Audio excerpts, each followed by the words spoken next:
mujer privilegiada porque tuve la posibilidad de, a través del trabajo de mis padres, poder viajar por este país y poder a través de la historia y las voces de las mujeres conocer mi identidad, qué era el mundo, cómo se hacían las cosas. En mi familia se ganaba un principio y era este: lo que tú piensas, eso es válido siempre y cuando no le haga daño a otros y yo lo respeto. Entonces desde muy niña, desde que tenía 2 o 3 años, siempre se me preguntaba qué quería, lo mismo a mis hermanos.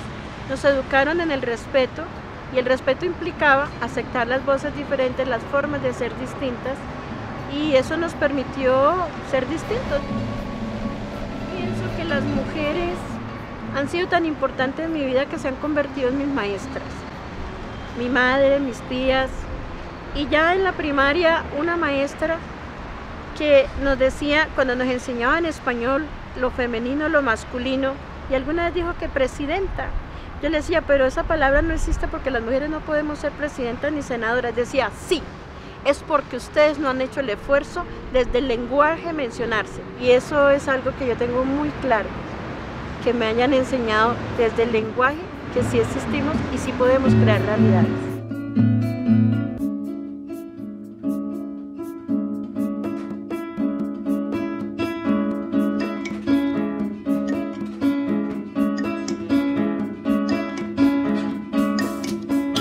Llegué a vivir inicialmente al centro de Kennedy, posteriormente compré casa y nos fuimos a vivir a Patio Bonito. Y allí me angustiaba mirar cómo las mujeres se dejaban maltratar, cómo no brincaban, cómo maltrataban los niños, y empecé a hacer trabajo ahí en lo barrial. Todo ese ejercicio tradicional político que venía desarrollando durante toda mi vida, en diferentes etapas, momentos, aquí como que llega a una lucidez.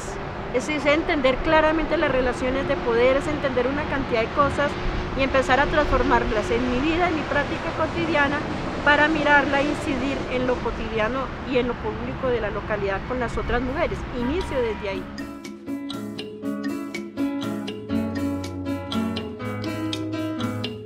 Se declara Patio Bonito como una zona roja, pero no hay maestros, no hay sino un pinche centro de salud que le hace falta, le entregan los grandes terrenos a doña Nidia. Es decir, había una situación socioeconómica, política muy grave. Los muchachos no tenían alternatividad, las muchachas estaban en unas condiciones porque se desarrollaba toda la prostitución en torno a Abasto y al centro de salud, toda esa parte de la 38, la Américas, mucha indigencia, reciclaje, eso era un despelote. Entonces, juntas de acción comunal, sectores sociales, de mujeres, todos nos fuimos reuniendo para mirar que la única salida era que si los empleados hacían paro, nosotros íbamos a hacer un paro o una huelga. Y decidimos cerrar Kennedy. La primera vez cerramos ahí en Abastos, nos dieron arepitas ahí el director de Abastos, pudimos negociar con los voceros del alcalde distrital.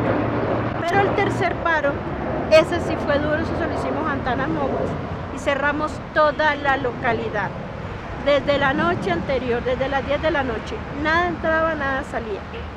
Y Mocus decía, no negocio a la fuerza. De malas, nosotros tampoco desmontamos la fuerza si no llega. Nos mandaban los delegados, no queremos los delegados, queremos al alcalde, con voz y voto, que decida y firma. Y hasta que él no vino a las 5 de la tarde, 6 de la tarde, nos sentamos a hablar un montón de sectores de la comunidad. Habíamos muchas mujeres negociando, y unas negociaban desde la tierra, los colegios, pero otras, habíamos 2 que negociábamos, y era una amiga mía, Carolina, que en paz descanse, y yo, éramos las otras que peleábamos porque las mujeres no podíamos seguir siendo el objeto de desarrollo erótico sexual de los hombres, y los prostíbulos tenían que acabarlo, sobre todo porque había muchas niñas. En Abastos, llevaban una niña de 10, 12 años y se la vendían un pendejo de estos por 40, 50 mil pesos. Ese debate, ese de no los muros, ese de no el cemento, empezamos a darlo nosotras. En el debate político en la localidad, fui yo la que empieza a finales del 80 y luego en el 90 a dar el debate desde otra mirada del desarrollo. El desarrollo no era ladrillos, no eran buses, no eran más escuelas solamente. Era también las formas como nos relacionábamos los hombres y las mujeres. Generó muchos dolores, muchas rabietas, pero se pudieron hacer cosas.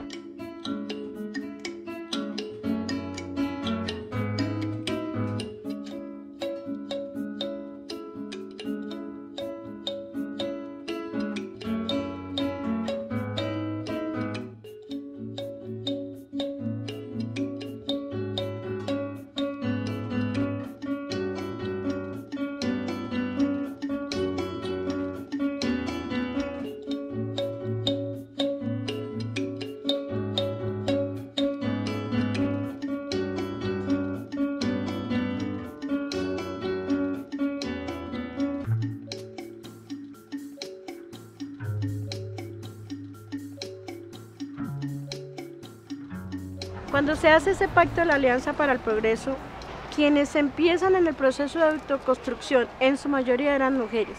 Y ve uno fotos antiguas donde estaban ellas en todos estos barriales, incluso viniéndose desde la 68, cargando ladrillo, cargando cemento, cargando otros elementos para abrir chambas y todo. ¿Por qué ellas? Pues porque los hombres, la mayoría, trabajaban o estaban afuera tratando de buscar trabajo porque no estaban en las mejores condiciones. Como era un proyecto por autoconstrucción, el primero en Latinoamérica, tenían que las mujeres asumir el papel que en algún momento inicial se pensó que iban a asumir los hombres. Ellos en las oficinas, en sus sitios de trabajo, y eran las mujeres quienes echaban pico y pala para poder hacer los cimientos de sus casas, poder cargar la piedra, y tenían que desplazarse a distancias muy grandes, porque venirse desde más o menos la avenida Villavicencio en este momento hasta lo que es Banderas a cargar el agua para poder hacer la mezcla y poder echar la piedra a los cimientos de sus casas. Eso tenían que hacerlo las mujeres con sus niños y sus niñas de 5, de 8, de 10 años, y además daba la casualidad que se veían unos desfiles muy curiosos donde mujeres con muchos hijos, muchos son 5, 8 o más, cada uno con el baldecito que podía cargar y todos cargábamos agua.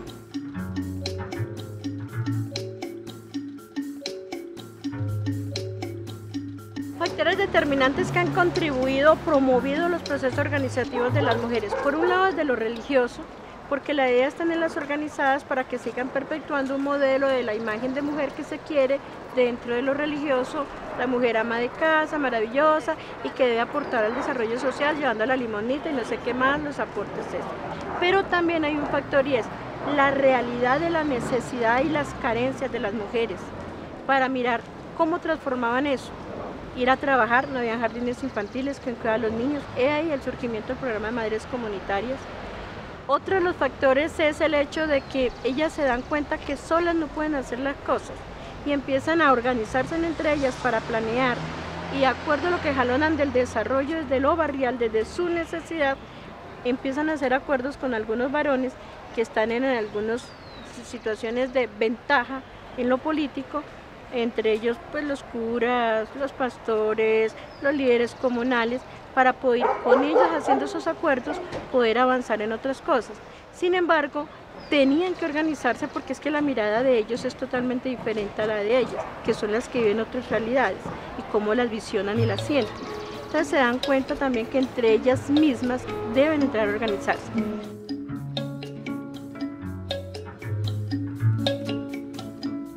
Esta casa donde hoy está la sede del Juzgado de Paz, inicialmente fue una casa que a partir de la Alcaldía Mayor y con gestión del párroco de acá de la Macarena, les dan como espacio para que ellas se puedan reunir y agrupar. Claro, era llevar el mensaje pastoral, la solidaridad, la Legión de María, pero a partir de ahí ellas también empiezan a mirar porque tienen incidencias y empiezan a meterse como en las juntas de acción comunal, como la organización de las señoras que van a atender a los niños al hospital o a mirar el amparo de los niños o cómo los ayudamos. Entonces desde ahí también hay que mirar esa realidad de organización, que muchas de ellas lo hacen en torno a las iglesias que en ese momento están en la localidad, que es la Iglesia Católica, y posteriormente llegan otras iglesias como las evangélicas. Bueno, de los primeros recuerdos que tengo yo respecto al movimiento social de mujeres en Kennedy se remonta hacia el año más o menos 75-76, que empezaba a aparecer Britalia. Yo estaba terminando el bachillerato, iniciaba la universidad y hacíamos una serie de actividades con mujeres del sector de Britalia. Entonces veníamos psicólogos, sociólogos, abogados y demás de diferentes universidades a hacer esas brigadas de trabajo con la gente de los barrios, pero digamos que el grueso del trabajo se hacía con mujeres. Muchos de esos movimientos tenían que ver con el cuidado de los enfermos, por ejemplo, y eran ellas las que se organizaban para mirar cómo se buscaban los medios de transporte para llevarlos al hospital, para conseguir medicinas. También a partir de la solidaridad, a partir de familias que no tenían recursos, las madres comunitarias que empiezan a ver cómo se cuidan los niños unas a otras para que las otras puedan trabajar. Hay una organización que era Mujeres Solidarias, es unas mujeres que trabajaban hacia los límites de Fontibón en lo que hoy es Santa Paz, y eran unas mujeres que vivían en unas condiciones muy duras. Posteriormente algunas con ciertos perfiles o que estudian o que pertenecen a ciertas condiciones socioeconómicas pueden empezar en alianzas con grupos como el Partido Liberal. Entonces se organizan las mujeres liberales de Kennedy y ellas empiezan a hacer, a partir de lo que hacen, también a mirar las mujeres en otros debates. Vienen otra serie de movimientos, mujeres negras, cansadas de que las esclavicen, de que las traten mal, como que la esclavitud se acabó y nosotros nos encerran en una casa y no nos dejan salir, el abuso sexual empieza a ser no mucha bulla, eso no se puede hablar mucho, porque no, qué tal, eso puede generar mucho escándalo, y no sea lo que sea, eso hay que tratarlo muy despacito. Como un grupo de ellas empiezan a mirar, mujeres hippies, mujeres que están dentro del movimiento hippie, dicen, ah no, paz y libertad, bien, pero entonces empiezan todo el debate sexual y escandalizar a las otras. No vengas, que nosotros también tenemos derecho al goce, venga, hay que organizarse, no deje las otras que camellen con el ladrillo, nosotras camellemos por nosotras. Mujeres artistas. Kennedy ha sido una de las muchas localidades que ha opagado la asistencia de mujeres artistas, pintoras, poetas exquisitas que hablan de las luchas entre sábana de los cuerpos, que no sabemos si tapar o destapar. ¿Dónde están esos poemas? ¿Dónde están esos escritos? Las mujeres maestras. Las maestras han sido muy importantes porque no era solamente enseñar a leer y a escribir, a enseñar las matemáticas o la física. Era meterse en las familias para mirar por qué se maltrata al niño, por qué el niño no come. Vea, señor, ¿qué pasa con esto? Se sentaban a debatir sobre, mire, póngalos a estudiar, que es muy importante, miren, no los maltraten. Yo creo que ellas han sido muy importantes también en todo este proceso, no solamente han formado desde enseñar cuestiones muy académicas, sino desde mirar que conozcan su realidad y la adecúen a otras cosas para que las transformaran. Trabajábamos el tema de mujeres con lideresas campesinas y con mujeres de organizaciones comunitarias que en esa época también empezaban a nacer los movimientos de mujeres, de madres comunitarias, casas vecinales y este tipo de trabajos que además no eran remunerados para las mujeres. Yo terminé materias en la universidad en el año 83 y en esa época ya mi tesis de trabajo de grado estaba orientado al trabajo con mujeres.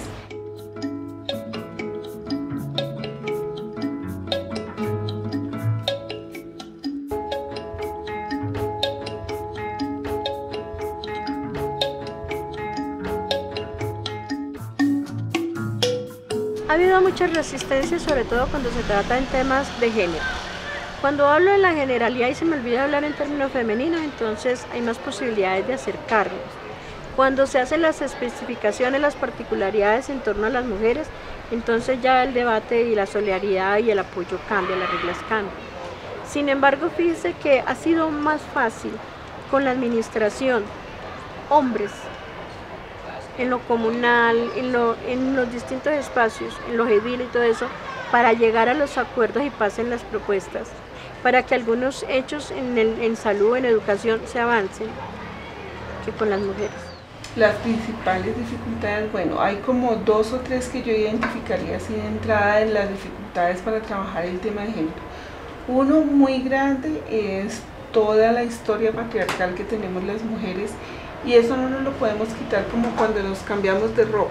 Entonces hay que hacer todo un proceso de sensibilización, de concienciación, de empoderamiento, de mucho trabajo para transformar los imaginarios de las mujeres, pero también de los hombres que las acompañan. La idea es que en la medida de lo posible las mujeres no reproduzcan esos mismos esquemas patriarcales con sus hijos.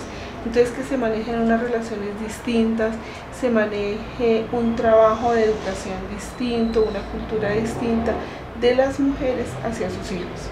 Eso es un obstáculo grandísimo. Otro grande es la falta de voluntad política desde las administraciones locales, pero también distritales, porque no se cuenta con recursos para hacer ese trabajo. Entonces se trata básicamente de trabajar solamente con lo que con las uñas podemos conseguir, porque proyectos para mujeres no hay, recursos para proyectos o programas de mujeres no hay. Entonces siempre la limitación financiera y eso se da desde las administraciones, es muy grande. Y finalmente también hay que contar con la actitud que tenemos las mujeres frente a todo lo que es el cambio. Entonces las mujeres a veces somos muy reticentes, muy reactivas frente a los cambios, y lo que nos suene a cambio a veces nos asusta, entonces preferimos mantenernos en lo que nos brinda seguridad, así no nos dé libertad. Entonces pensar en tener libertad, en poder decidir desde nosotras para nosotras es muy complicado, pero ahí es un trabajo que es un desafío y hay que vencerlo. Históricamente hay una serie de tensiones que se generan entre las mujeres, pero yo creo que tiene que ver con esos procesos de formación desde la infancia, donde nos han enseñado a hágale caso a su papá, a su hermano, no sé qué, sírvale a fulano. De pronto nos han enseñado a escuchar más las voces masculinas que las mismas propias de las mujeres. Por eso políticamente es mucho más difícil. Entonces se genera una serie de celos, de tropiezos, además de esto que acabo de decir, que es muy difícil remontar, muy difícil. Sobre todo con algunas mujeres que están muy bien organizadas, que han buscado recursos y tienen con qué hacer un ejercicio en otro nivel de condiciones, porque además generan otras dinámicas. No ven así aquellas mujeres que no tienen un nivel de organización en ONG, por decirlo algo, o que no tienen otro tipo de procederes, están en organizaciones mixtas como las juntas de acción comunal, como los movimientos cívicos. Entonces, si lideras algo que a mí me sirve y yo lo reconozco, te traigo para acá. Pero si eso que haces te posibilita en otro contexto, es muy difícil.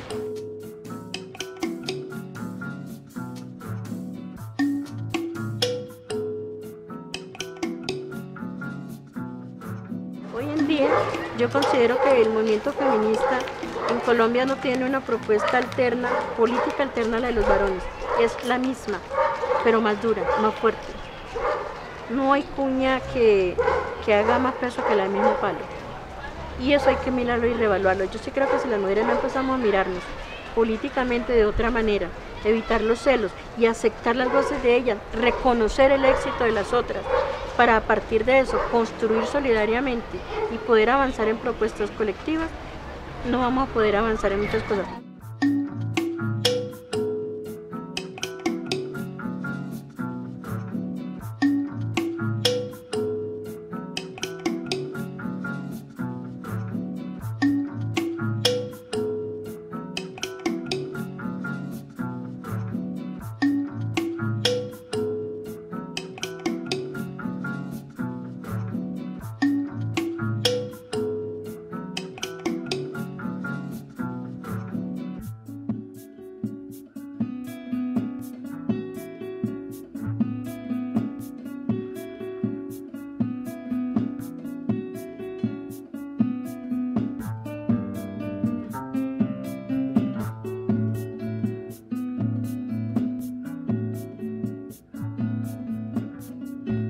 Elecciones del 2002 llega un gran número de candidatos y candidatas al Congreso por movimientos independientes, entonces se forma una coyuntura política para que todos estos líderes apoyaran a Lucho Garzón y posteriormente se jalona la propuesta hacia la alcaldía, porque ve que se pueden jugar la alcaldía.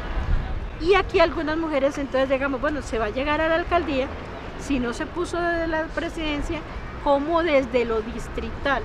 Empezamos a mirar una cosa piloto que nos transforme y las mujeres tengamos cabida dentro de la estructura de poder, pero visibilizándola en cuanto a que nombraban mujeres, pero también mirando las posibilidades de que nos dieran juego en las decisiones. Mujeres lideresas muy heterogéneas de diferentes fuerzas y movimientos, nos agrupamos en el escenario de la campaña electoral para Bogotá en el 2003. Convocamos a los diferentes candidatos a la alcaldía de Bogotá, pero solamente asistió uno. Con ese hicimos un acuerdo de que su campaña estaría incluyendo los derechos y las demandas de las mujeres. Nosotros lo apoyamos e iniciamos un proceso de campaña por este candidato.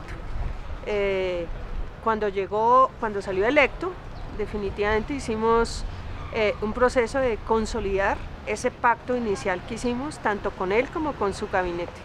Las mujeres populares, mal llamadas populares, que éramos las que no estábamos en esas élites sindicales o económicas o políticas, pero que hacíamos el trabajo desde lo barrial, desde lo local, nos tocaba negociar incluso con algunos líderes políticos para poder avanzar en la discusión, porque el otro debate se daba por allá, por particular, con un grupo reducido y nosotras no sabíamos, ellas que decían que hablaban.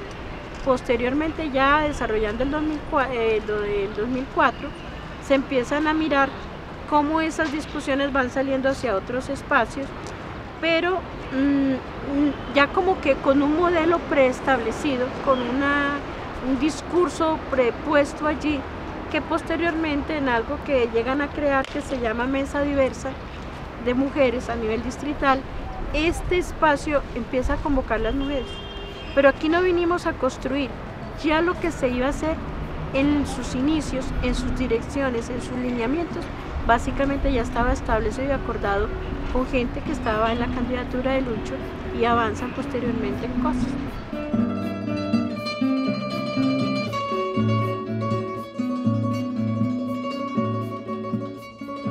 A mí me parece que faltó que se dieran unos debates y se reconocieran las mujeres de a pie, desde el cotidiano, las no muy doctas y las que no estaban en los procesos sindicales, porque de todas maneras hay una mirada muy transversa frente al quehacer de las otras y nos quieren decir qué hacer desde allí. Entonces, yo diría que desde la política pública hay dos cosas por mirar. Uno, que hizo mucha bulla, puso como en la picota pública el nombre de mujeres y género. La segunda parte que yo miraría ahí, más bien una condición no de equidad, sino todo lo contrario, porque no reconoce sus voces y cuando yo le niego a alguien la información, cuando no le digo dónde están los espacios o qué es lo que está pasando para que se sumen en el debate, es una forma violenta de eliminarlas, de sacarlas, de no posibilitarlas, de que no se escuche su voz. Pero tal vez lo más duro ha sido saber que he trabajado, que he posibilitado a otras y que esas otras no han sido capaces de reconocer nuestro trabajo. No lo han reconocido y hoy en día hay muchas mujeres de los últimos 50 años en Caney, ni siquiera en los últimos 10 años reconocidas, ni posibilitadas políticamente, ni económicamente. Esos son los grandes costos que yo sí creo que hay que mirarlos, porque históricamente hay que cambiar. En cuanto a la construcción de la política pública, yo resaltaría como varias cosas. Uno es que desde el movimiento social de mujeres se propone la política. La política no nace como algunas, y yo diría que la mayoría de las políticas públicas nacen desde los escritorios, sino desde el movimiento social de mujeres, que es el que empuja, el que lleva la vanguardia, el que propone ese tipo de cosas. Y en la administración anterior del distrito, con Lucho Garzón, como que logra solidificarse, pero se solidifica sobre las propuestas de las mujeres. En Kennedy, afortunadamente digo yo, hay un movimiento social de mujeres de mucha tradición y además de mucha historia. Desde las mujeres aquí se han construido muchas cosas y Kennedy siempre ha aparecido en la palestra pública como una localidad vanguardista en todo lo que han sido movimientos y propuestas ciudadanas. Con la ganancia del alcalde Luis Eduardo Garzón como alcalde de la ciudad, se incluye en el plan de desarrollo distrital el programa Bogotá con igualdad de oportunidades para las mujeres como uno de los programas principales en un marco de una ciudad de derechos, un enfoque que cambia los enfoques anteriores de ciudad. En ese sentido, las demandas de las mujeres se constituyen en derechos y se empieza a construir un plan de desarrollo desde los derechos de las mujeres que llega finalmente a las localidades y a los territorios en forma de planes de desarrollo local.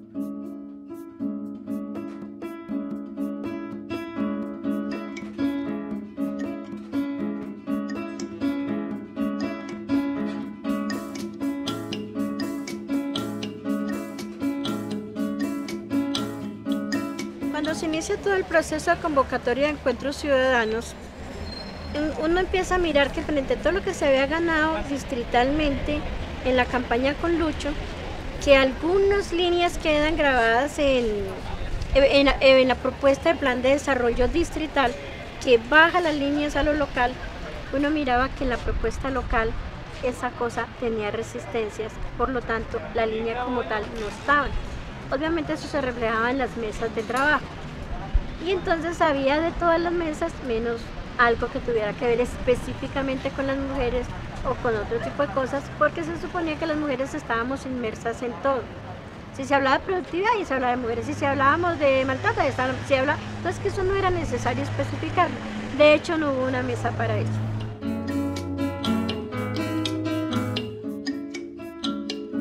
Las mujeres veníamos trabajando el tema de género, y no solamente desde lo numérico para mirar que mayor número de mujeres pudieran acceder al desarrollo de ciertos proyectos, sino también que necesitábamos ver que algunos se direccionaran específicamente para las mujeres. Por ejemplo, fortalecimiento de las mujeres o cualificación democrática de ellas para que participaran en política, porque muchas mujeres tenían todo un liderazgo, todo un recorrido, pero a la hora de venir a diseñar una propuesta para ser candidatas, no, ahí estaban cojeando. Entonces necesitábamos formar lideresas en ese sentido. Posteriormente este proyecto lo trascienden a otra mirada.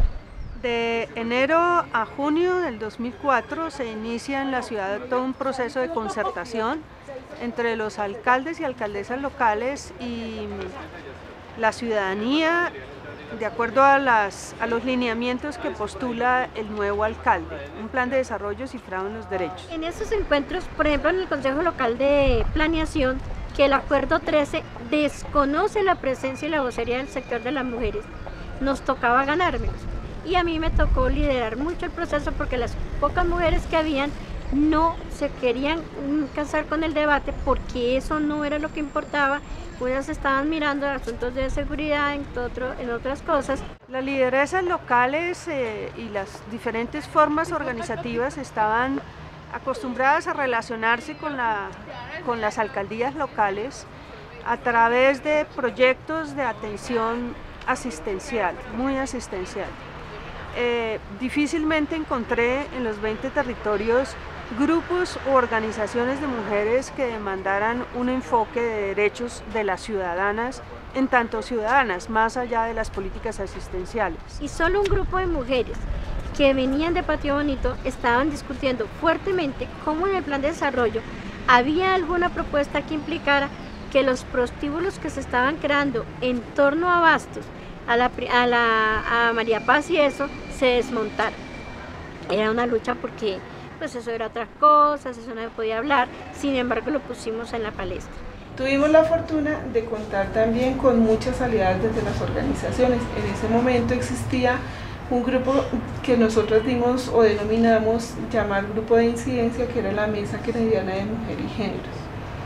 Por diferentes razones ya no existe, pero hay un movimiento que en este momento se llama Mesa de Organizaciones de Mujeres Caminando hacia los Encuentros, que se han convertido en grupos de incidencia política, económica y a todo nivel en la localidad, que lo que hace es eso, un trabajo propositivo, un trabajo vanguardista que va siempre como adelante de las instituciones, tengo que decirlo, pero que nos permite también entonces desafíos que tenemos que superar.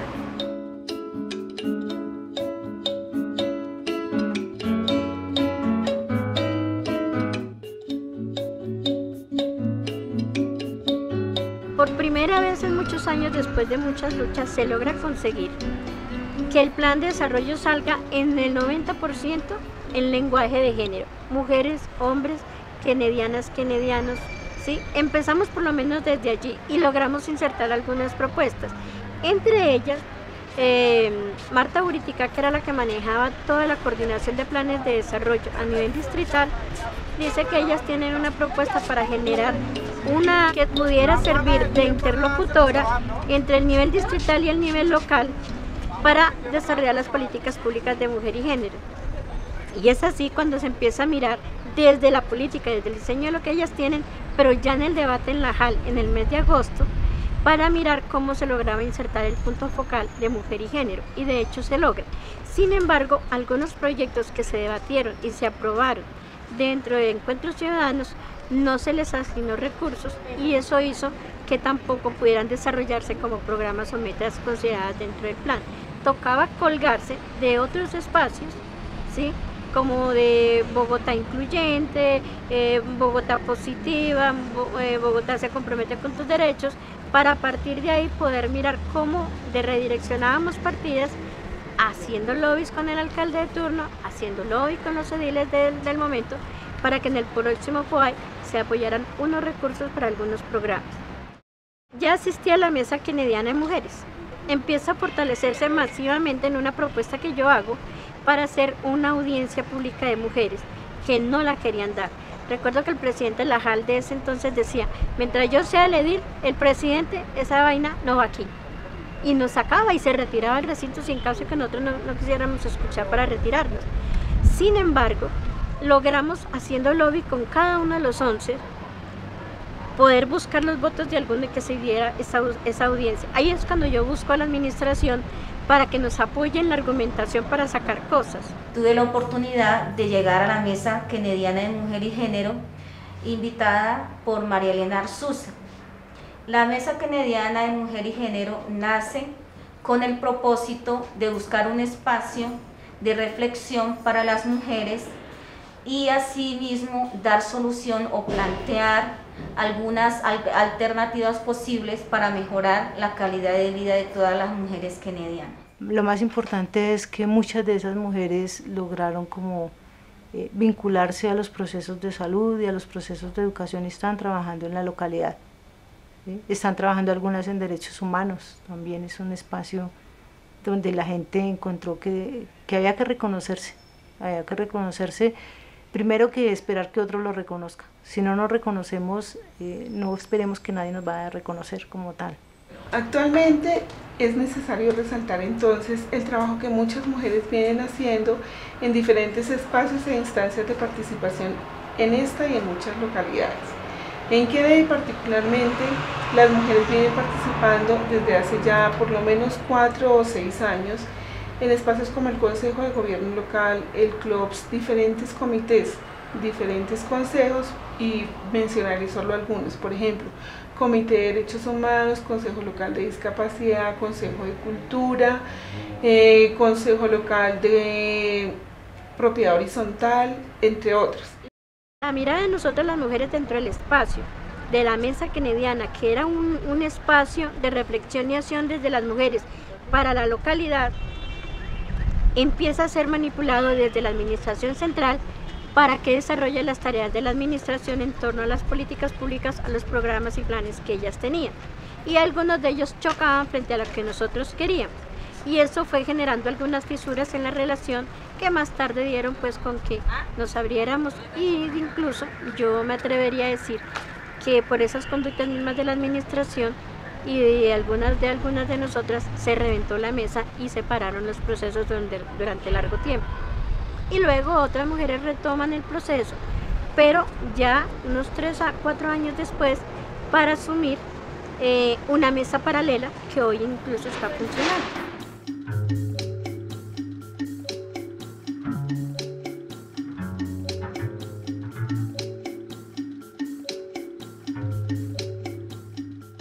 Todo este proceso de participación de las mujeres y con todas estas vicisitudes se logran varias cosas. Uno, que el tema de mujer y el tema de los géneros se ponga con la administración sobre la mesa en un debate de reflexión que genera algunas acciones. Por ejemplo, que se logre que el plan de desarrollo salga en la mayor parte todo redactado con una perspectiva desde el lenguaje de género.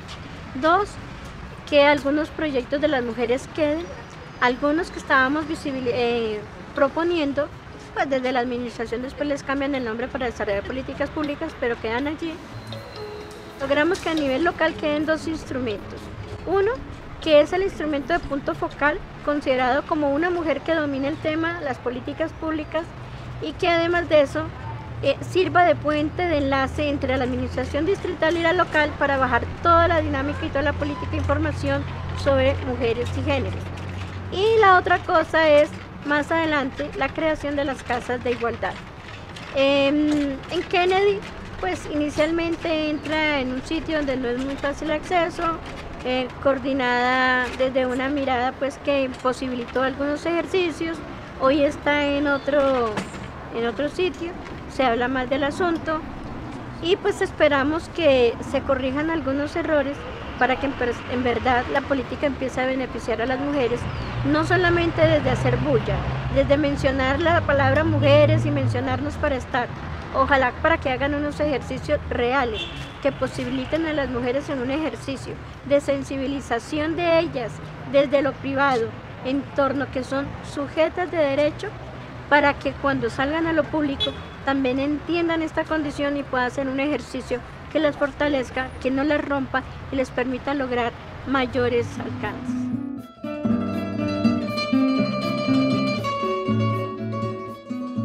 Bueno, Amparo Rincón es una mujer común, silvestre, sin ningún tipo de pergaminos, hija de 2 campesinos, nacida en Ibagué. Mi madre campesina de ascendencia antioqueña y mi padre boyacense.